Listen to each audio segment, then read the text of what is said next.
Hello, everyone, and welcome to another edition of Midweek Minutes. This past Sunday, we had a message that was titled Treasures in Jars of Clay. And our main passage was 2 Corinthians chapter 4, verses 1 to 7.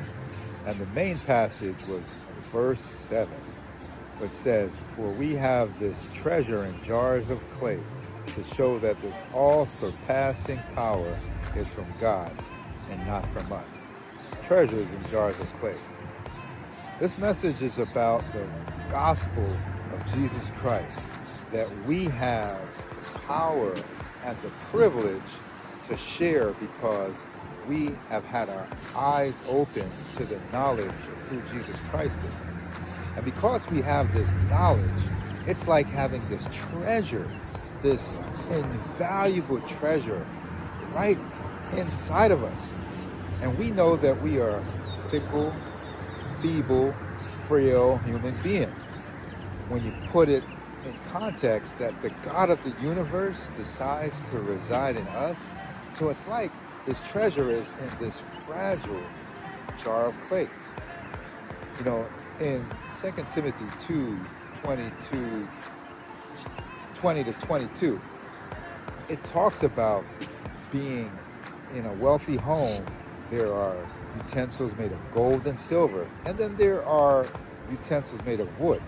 The gold and silver utensils are for those special occasions, and the wood is for common everyday use. Now, this jar of clay has many common everyday use that we have to go through, but a very special occasion is whenever we're sharing the good news of Jesus Christ, whenever we're displaying His goodness and living out His purposes in our lives. It's like we're being used for these special occasions. So if we want to be used for these special occasions, we have to make sure that we're in a golden state. You know, I'm wearing the Golden State Warriors hat as I've been watching the NBA, and Golden State is looking pretty good this year. And the Golden State Bridge is a bridge that connects.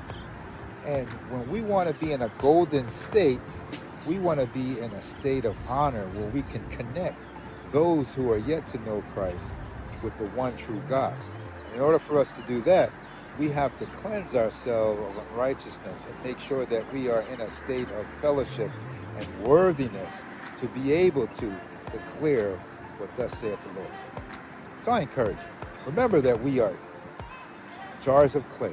And within this jar of clay, we have this unsurpassing power, which is the gospel of Jesus Christ.